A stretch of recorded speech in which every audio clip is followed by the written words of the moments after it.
A good start for our discussion is to talk about what artificial intelligence is.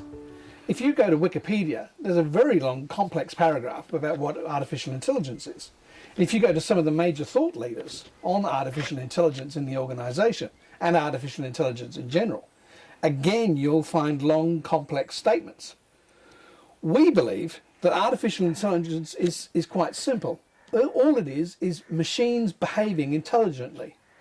And if you keep that in mind, that will help you in your quest to master the changes that artificial intelligence in the workplace can bring. So I guess the first topic that we can talk about is knowing what you're talking about. Joe.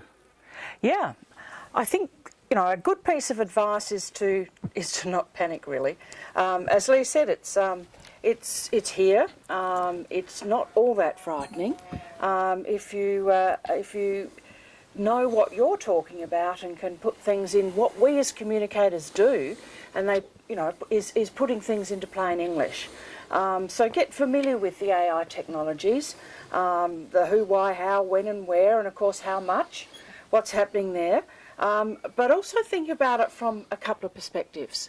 So you're talking about it or understanding it from the communicator's perspective and how it can help you, but also understand what it's doing in your workplace and how you can help to facilitate and I guess smooth the bumps when it comes to AI being part of your business. So spend a bit of time thinking about and doing your research, understanding what it is. Talk to the marketing department because by heck they'll be using it. They'll already be doing things to understand what tactics are working for them.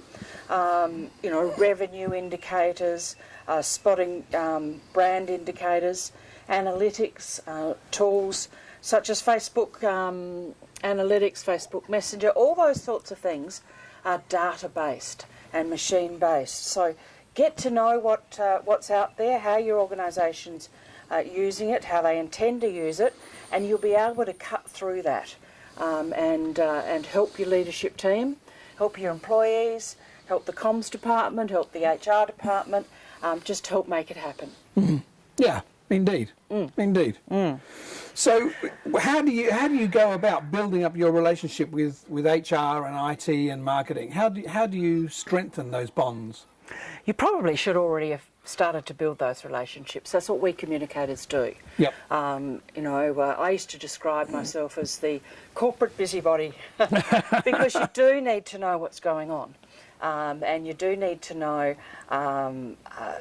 what's coming up, how it's affecting the business, what your stakeholders need to know. So all that becomes part of your intelligence collection and understanding. We often sit in HR, but it doesn't matter if we don't, because sometimes we sit with marketing. But a lot of what we're doing is impacted by those departments, by those people. But we're also there to help what they do.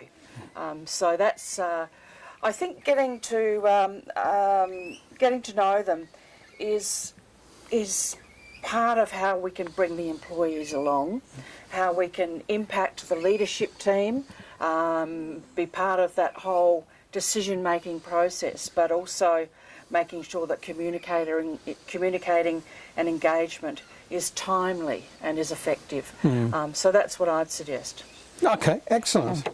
So then, does that mean that you need to know what your role is within the organisation? You need to have clarity around your role.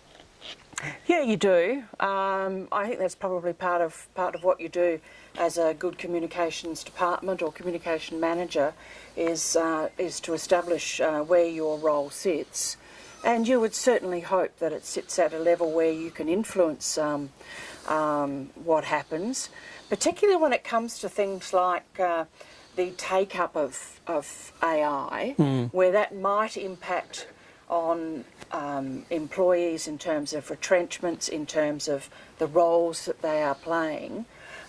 So it's, you really want to be there to make sure that communication and engagement is happening right through, that you don't come in late in the piece and have to communicate about something that's happened. Yes. It doesn't work well No. because it's going to impact on the bottom line if your strategy is causing tension, stress, pressure, those things in the employee and workforce. I think some research that international consultancy Gartner has done has suggested that the impact can be, between 5 and 9% on the bottom line if employees are pressured or under pressure or are stressed or there's tension there. That's huge in a big company. That's a lot of money. So we need to be there early, make sure that we tackle communication and engagement right. And I think also getting in there early is important because you don't want to have a comms vacuum, because otherwise employees will just make up the stories that surround them. Well, yes, we know that the grapevine is probably the most effective communication tool there is, albeit not necessarily the most accurate.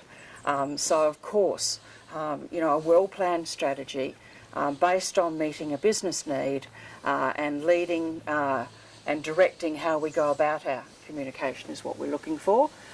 So, yes, make sure we're in there very early, right at the start. Yes. Have to be. Absolutely. Yes, absolutely. Yeah.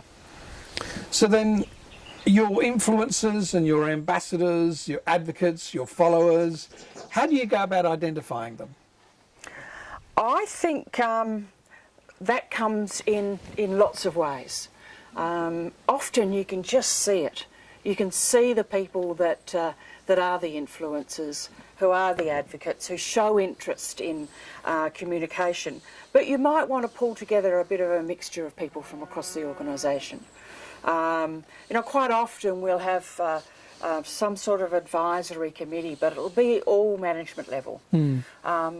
I always think it's a really good idea to have people from throughout the structure of the organisation have a bit of a brainstorm about the sorts of things that are worrying them, but also the sorts of things that excite them, because that's going to give you your messaging, and it's also going to identify some of the things that you're going to have to tackle. It actually reduces the grunt work. You can do surveys and so on, but I find if you get people around a table and have a bit of a yarn, as we call it, then that's going to do the trick. Yes, absolutely. Yeah. One important strategy I think that quite often gets overlooked is to actually walk the talk yourself. So that is yourself being involved with artificial intelligence and using it where you can. Now there are plenty of tools out there now that communicators can use and change agents can use to communicate better. And those tools are inexpensive. I'm thinking of things like Grammarly, like Hemingway, just two off the top of my head. And we're probably using a lot of that stuff anyway, with our media monitoring, for example. Yeah. And we know too that automated news releases are going out in the finance and stock exchange sort of. And sports, they're doing them in sports as well. Yep. So it's happening, and to get involved in that, to maybe look for some things that you can that are going to help you understand, but also make your job a bit easier, and take some of that pressure. Yes, is a really good idea. Yeah, absolutely. So I think another thing that we need to do is look at our communication strategy. We should have one. Yes. And it should always be, I suggest, labelled draft, because it needs to change with business needs and employee needs and management needs. So go back, have a look, check your messaging, check your strategies and tools and tactics. Tools and tactics are changing a lot. But also look at your measurement and your evaluation with AI around. That might change the way you look at these things. If you're data driven now compared to what you were 12 months ago, then you're going to need to do a big tidy up. So have a good look at that. Make sure you've got the right tools and tactics to engage and communicate with different stakeholders, whether they be internal or external. Think about what you're doing. Make those changes. Yep.